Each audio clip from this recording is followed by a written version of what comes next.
Olá, meu nome é Patrícia e nós estaremos agora começando com a primeira lição do estudo do livro do Apocalipse. Leremos então Apocalipse capítulo 1, versículos de 1 a 3. Revelação de Jesus Cristo, que Deus lhe deu para mostrar aos seus servos o que em breve há de acontecer. Ele enviou seu anjo para torná-la conhecida ao seu servo João, que dá testemunho de tudo o que viu, isto é, a palavra de Deus e o testemunho de Jesus Cristo. Feliz aquele que lê as palavras desta profecia, e felizes aqueles que ouvem e guardam o que nela está escrito, porque o tempo está próximo. O livro do Apocalipse é, na verdade, uma carta, e como toda carta tem um autor e um destinatário. Mas esta carta tem uma cadeia de custódia, um conjunto de todos os procedimentos utilizados para manter e documentar a história cronológica de um evento. E essa cadeia de acontecimentos é o que a distingue de todas as outras cartas e livros da Bíblia. Ela começa como a revelação de Jesus Cristo no primeiro verso, e a palavra grega para esta revelação também pode ser traduzida como Apocalipse. A literatura apocalíptica é um tipo de escrita que depende muito de símbolos para descrever o que acontecerá no futuro. Além disso, nenhuma outra carta do Novo Testamento é considerada como uma revelação direta de Jesus Cristo. Descobrimos que esta revelação atravessa uma cadeia de acontecimentos notável. Começa com Deus dando esta revelação a ele, ou seja, a Jesus, indicando que Deus aqui refere-se ao Deus Pai. Como resultado, a revelação que encontramos neste livro vem do Pai para o Filho, e o Filho revela esta revelação aos seus servos. Os seguidores de Jesus no Novo Testamento são chamados de servos, que literalmente significa um escravo. Além disso, houve algumas etapas adicionais nesta cadeia de eventos entre nós e Jesus. A revelação é transmitida do Pai para Jesus e então dada ao seu anjo. O papel principal dos anjos na Escritura é representado pelo significado literário da palavra anjo. Como a palavra anjo está no singular, não sabemos qual anjo aqui está em foco. No entanto, o livro mostra que os anjos frequentemente aparecem como mensageiros. Por fim, o anjo ou os anjos revelarão a João, que é o apóstolo João, de acordo com a história da igreja. Como o texto não diz qual João, supomos que o Senhor já esperava que soubéssemos qual João. Então João, o apóstolo, teria sido o João mais conhecido da igreja primitiva.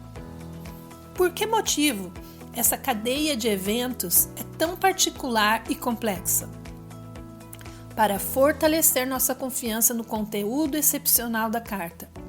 A igreja primitiva estava cheia de ensinamentos falsos, principalmente sobre o retorno de Jesus, assim como hoje.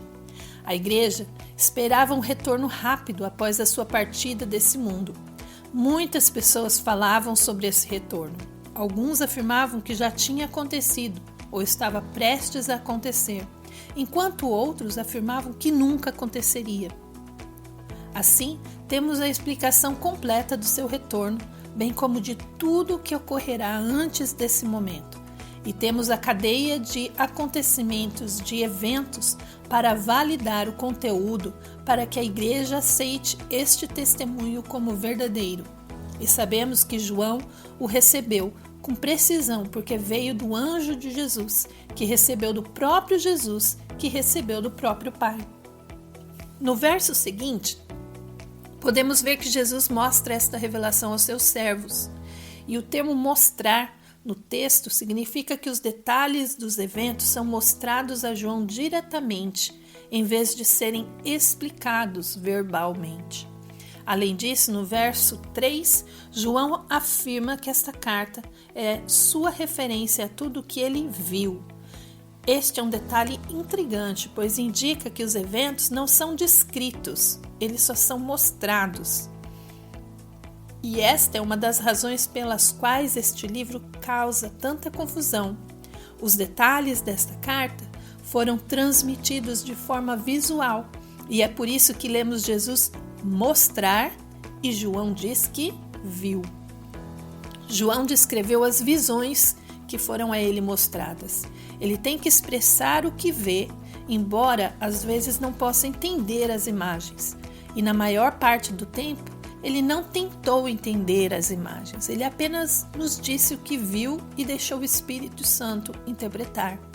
Essa metodologia torna a descrição dos eventos um mistério. Além disso, esse método é para obscurecer o significado do livro para aqueles que não são destinados a entender, ou seja, o não cristão. Finalmente, no verso 3, João diz que Deus abençoará aqueles que leem e ouvem as palavras desta profecia e a observam. Preste atenção ao que está escrito nela. Uma promessa específica de bênção para aqueles que estudam esta profecia. O Senhor nos dá mais incentivo para estudar este livro, porque ele sabia que podíamos hesitar. João aconselha que para receber essa bênção, devemos ler ou ouvir o livro e observar, obedecer. Observar ou obedecer ao livro significa levá-lo ao coração e admitir que o que está escrito é verdade e esperar que acontecerá o que nele está predito.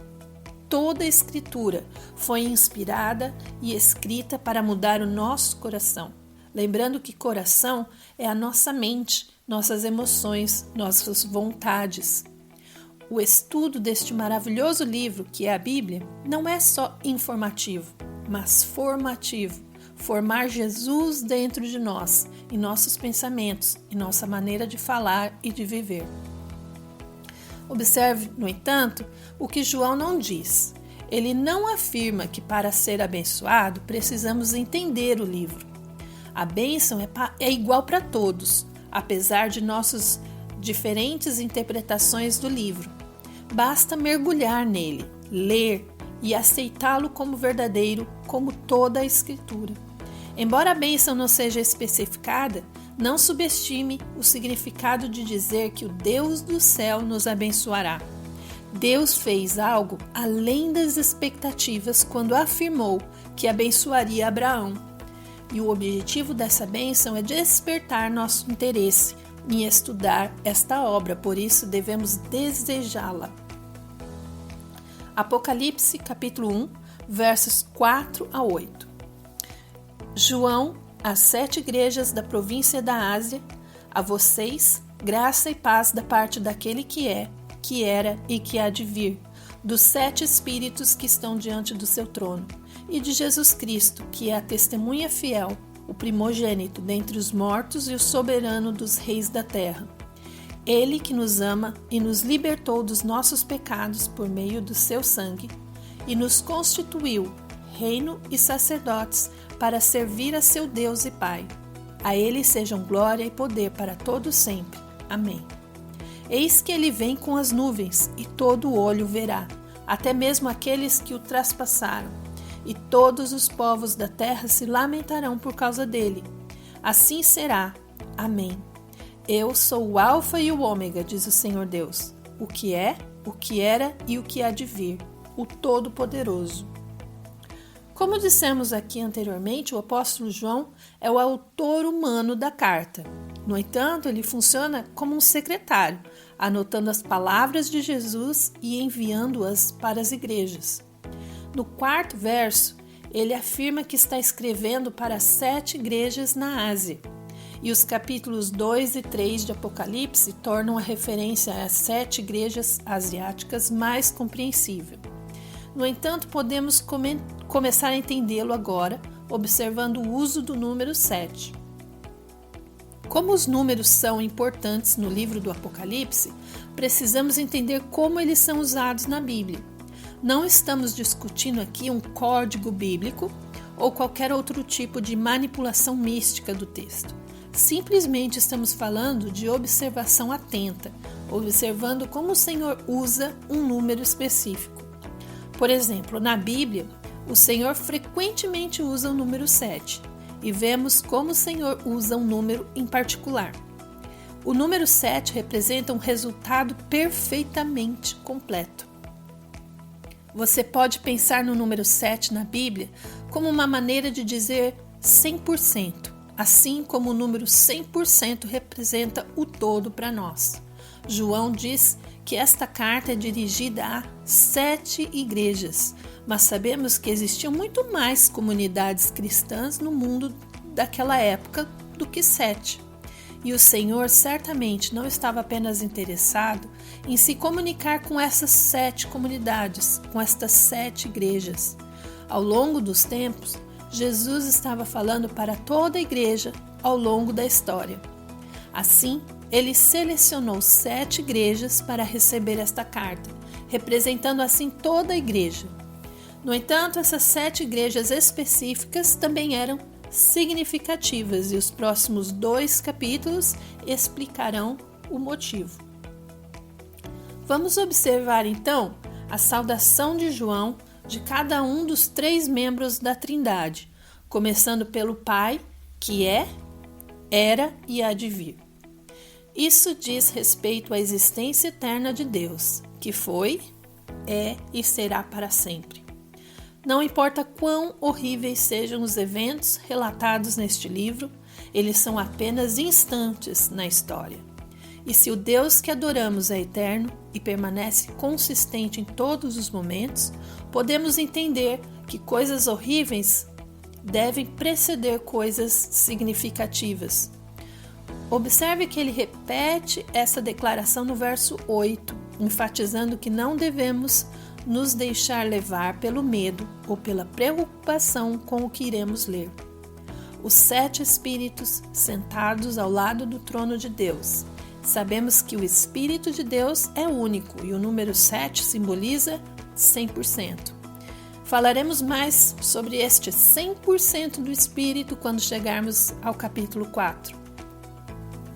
Jesus, o primogênito dos mortos, o rei acima de todos os reis do mundo, é também apresentado como testemunha fiel. Estas 3 descrições falam sobre os 3 períodos em que Jesus atuou como a segunda pessoa da Trindade. Como Paulo diz em Colossenses 1, Jesus testemunhou a existência de Deus antes da sua vinda, por meio da criação e da palavra de Deus. Em Colossenses capítulo 1, versículo 16, nos diz: pois nele foram criadas todas as coisas nos céus e na terra, as visíveis e as invisíveis, sejam tronos ou soberanias, poderes ou autoridades. Todas as coisas foram criadas por ele e para ele. Em sua manifestação, Jesus se tornou o primogênito dos mortos, morrendo e ressuscitando em um corpo de glória. Nunca mais morrendo, como Paulo afirma em Colossenses capítulo 1, versículo 18. Ele é a cabeça do corpo, que é a igreja, que é o princípio e o primogênito dentre os mortos, para que em tudo tenha a supremacia. Em breve, Jesus será rei da terra após a sua segunda vinda. Além disso, este livro explica como nos movemos do segundo para o terceiro período da história. E os versículos 5 e 6 nos mostram o papel que a igreja desempenhará nesse plano. Somos um reino de sacerdotes que serve ao mundo perdido enquanto esperamos. O sangue de Jesus nos libertou de nossos pecados. A sua morte pagou pelo nosso pecado para que pudéssemos servi-lo, pois não nos preocupamos mais em como obter a aprovação de Deus.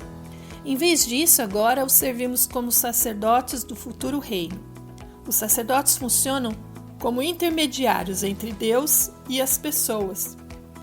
Somos sacerdotes que intercedem pelos perdidos, representamos Cristo a eles, para que eles possam crer em Cristo. Apocalipse capítulo 1, versículos 9 a 16. Eu, João, irmão e companheiro de vocês no sofrimento, no reino e na perseverança em Jesus, estava na ilha de Patmos, por causa da palavra de Deus e do testemunho de Jesus.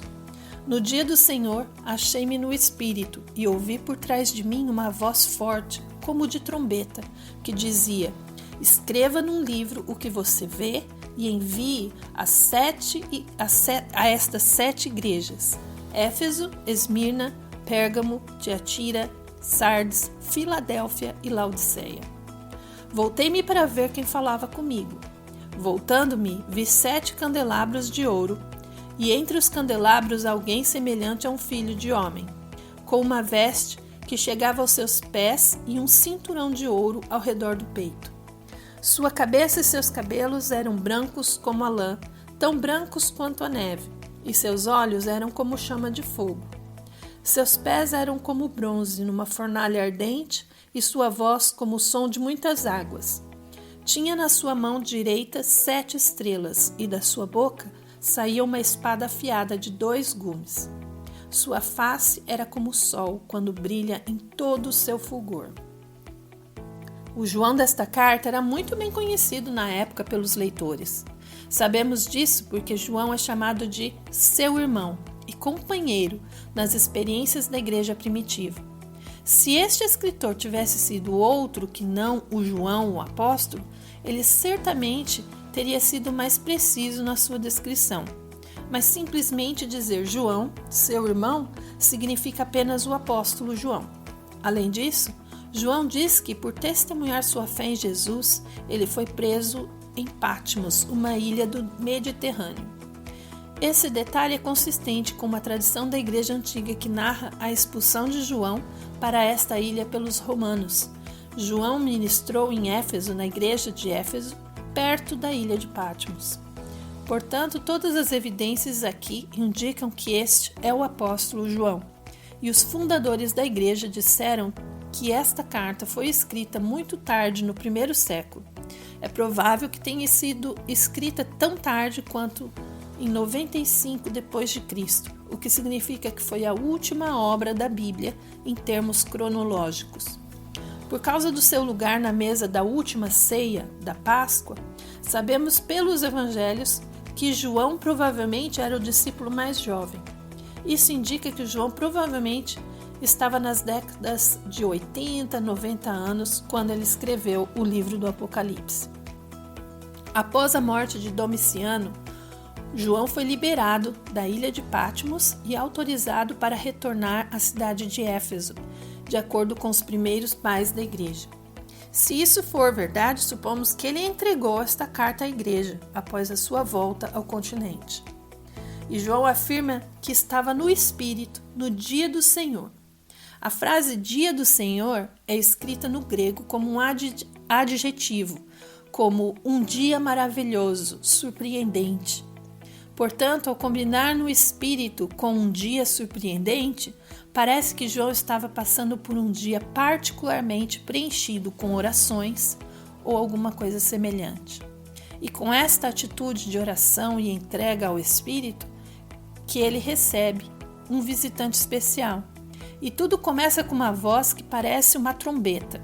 Imagine se você não ficaria assustado se estivesse em oração e alguém tocasse uma trombeta atrás de você inesperadamente.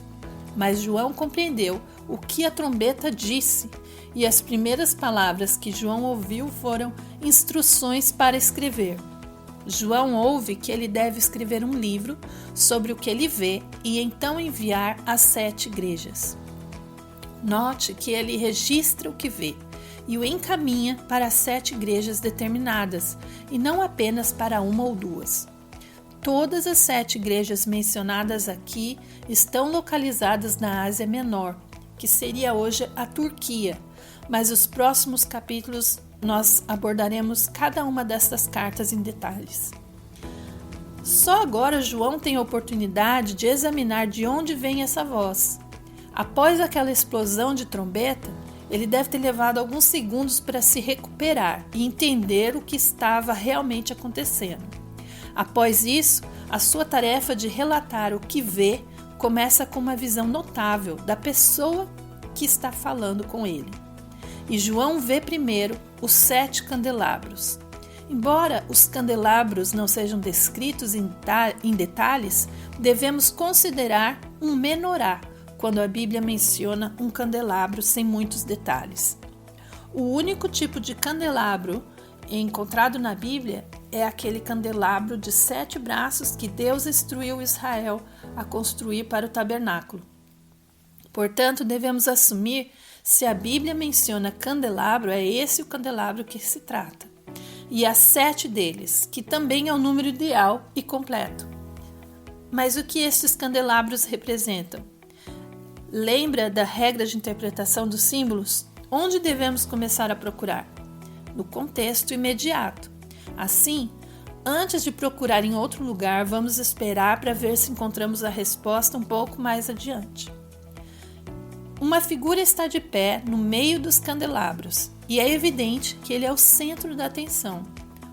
Semelhante a um filho de homem, é a frase com a qual a descrição começa. Essa frase aponta claramente para Jesus. No entanto, no contexto, ela significa apenas alguém que parece humano, mas não é exatamente humano.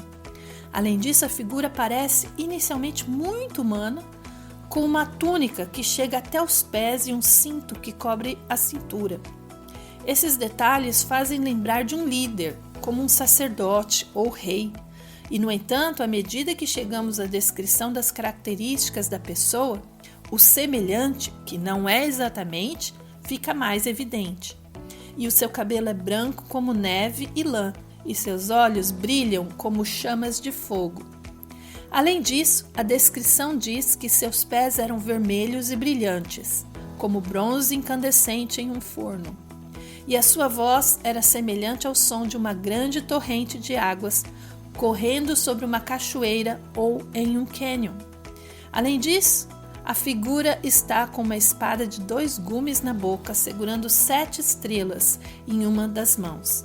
Seu rosto é tão brilhante quanto o sol. E em Apocalipse, capítulo 1, verso 20, nós lemos: Este é o mistério das 7 estrelas que você viu em minha mão direita e dos 7 candelabros. As 7 estrelas são os anjos das 7 igrejas e os 7 candelabros são as 7 igrejas. Este é o exemplo ideal de como os símbolos serão explicados dentro do contexto.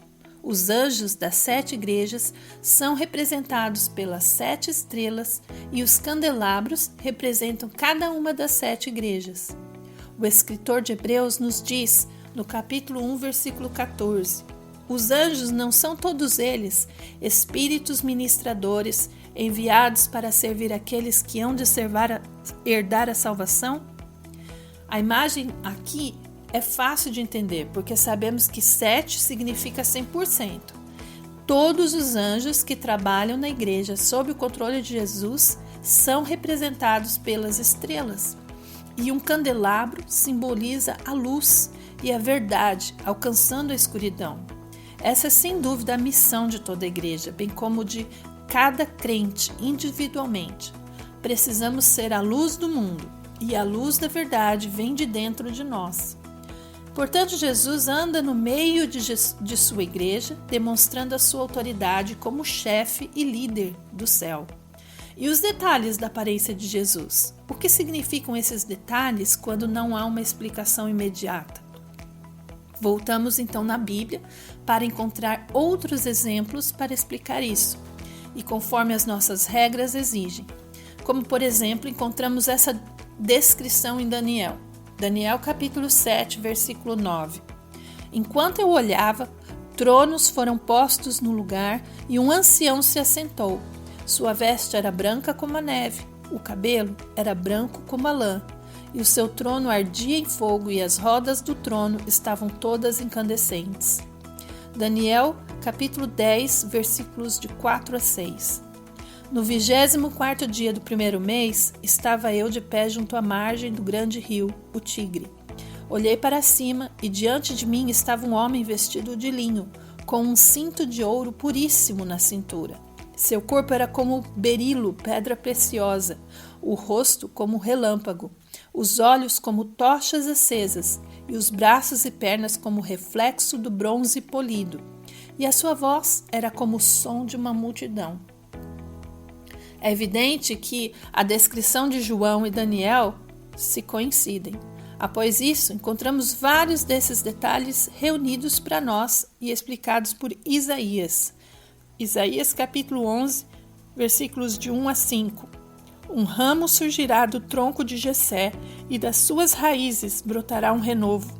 O Espírito do Senhor repousará sobre ele, o Espírito que dá sabedoria e entendimento, o Espírito que traz conselho e poder, o Espírito que dá conhecimento e temor do Senhor. E ele se inspirará no temor do Senhor, não julgará pela aparência, nem decidirá com base no que ouviu, mas com retidão julgará os necessitados, com justiça tomará decisões em favor dos pobres. Com suas palavras, como se fosse um cajado, ferirá a terra. Com o sopro de sua boca matará os ímpios. A retidão será a faixa do seu peito e a fidelidade o seu cinturão.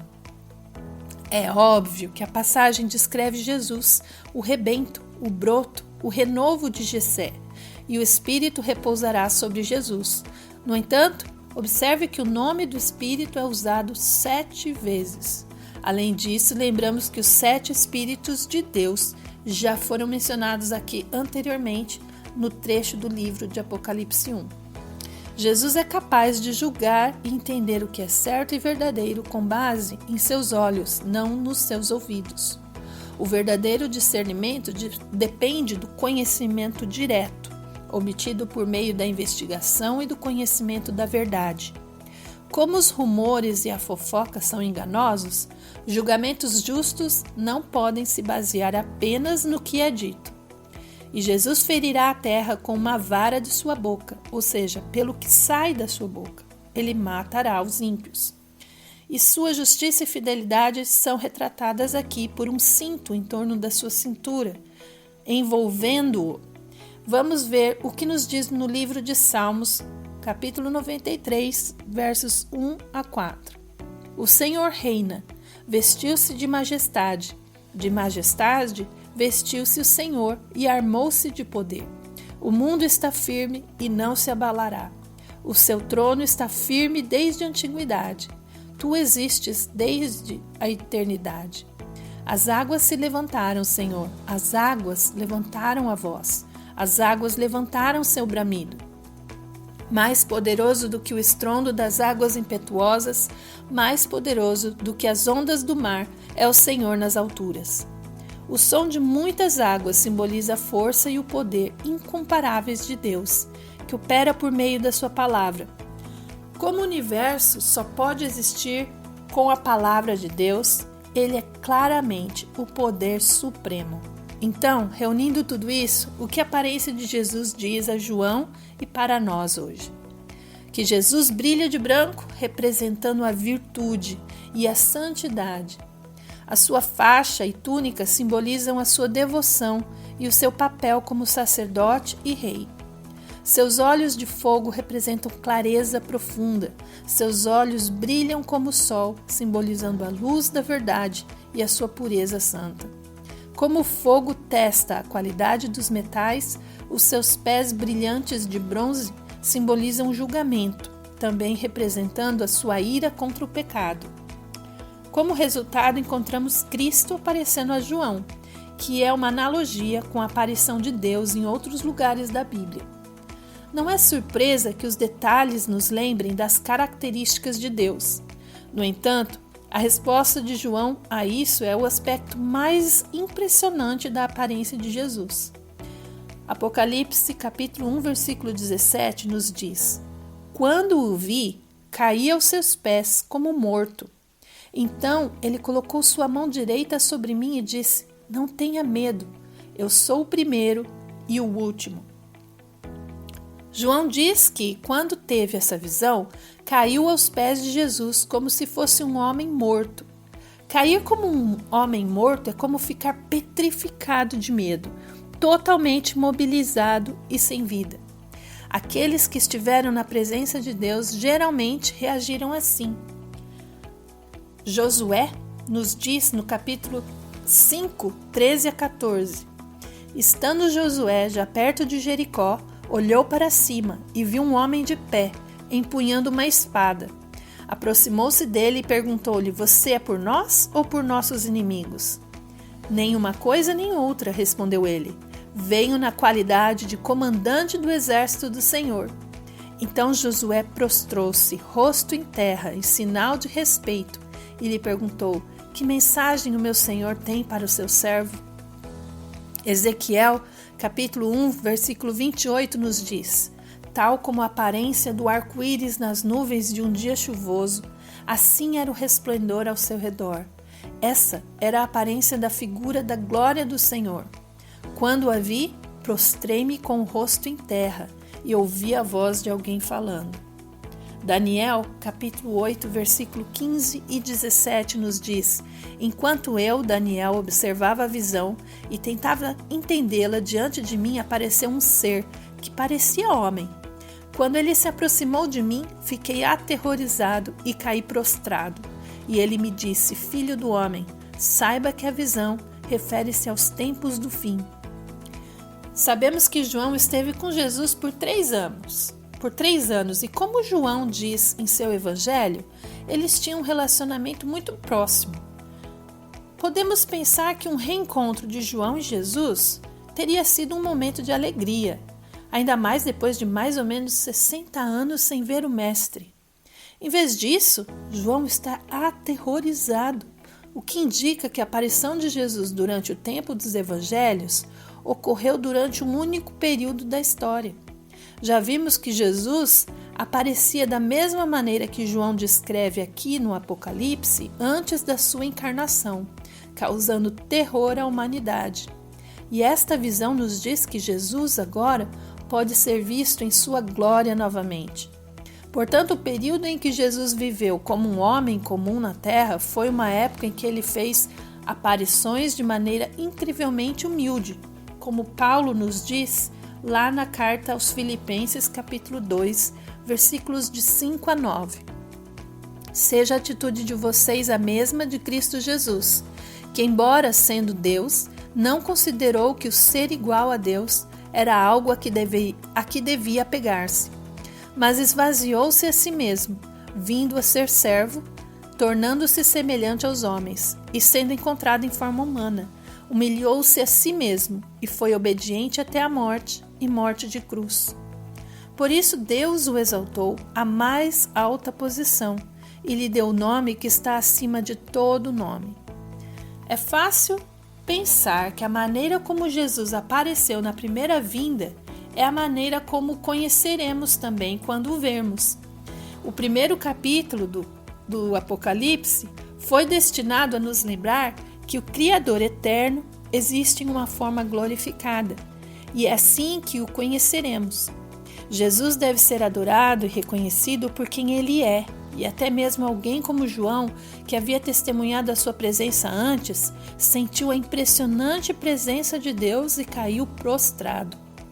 Vejamos como o livro de Apocalipse descreve Jesus no momento do seu retorno à terra. Apocalipse capítulo 19, versos 11 a 15. Vi o céu aberto e diante de mim um cavalo branco, cujo cavaleiro se chama Fiel e Verdadeiro. Ele julga e guerreia com justiça. Seus olhos são como chamas de fogo e em sua cabeça há muitas coroas e um nome que só ele conhece e ninguém mais. Está vestido com um manto tingido de sangue e o seu nome é Palavra de Deus. Os exércitos do céu seguiam, vestidos de linho fino, branco e puro, e montados em cavalos brancos. Da sua boca sai uma espada afiada, com a qual ferirá as nações. Ele as governará com cetro de ferro. Ele pisa o lagar do vinho, do furor da ira do Deus Todo-Poderoso. Aqui encontramos muitos dos mesmos detalhes, confirmando que este é o Jesus que servimos tanto agora quanto no futuro. Assim, as pinturas de Jesus com olhos azuis, cabelos loiros, aparência de celebridades, são inúteis.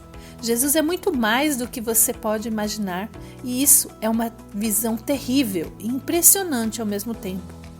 Em resposta ao susto de João, Jesus reconhece que João não o reconhece.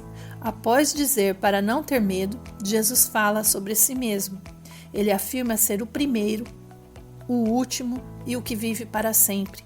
Ele foi morto e agora está vivo para sempre.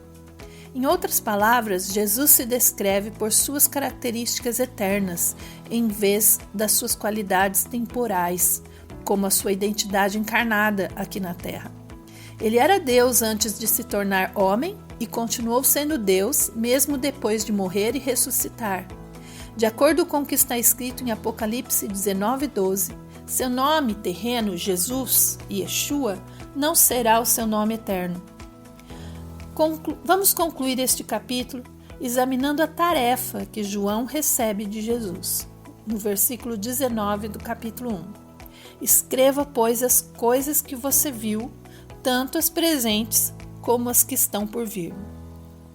Jesus, então, dá a João a tarefa de escrever o que vê em um esboço dividido em 3 partes. O verbo passa do passado para o presente e para o futuro. Para começar, as coisas que João viu até então. Em segundo lugar, a natureza das coisas que são. E depois disso, as coisas que surgem após as coisas que são. A primeira seção deste esboço parece ser relativamente simples, porque Jesus fala no passado enquanto está diante de João. Então, até nesse ponto, o que havia acontecido era a cena do capítulo 1. Assim, as coisas que João viu devem se relacionar com a aparição de Jesus a João.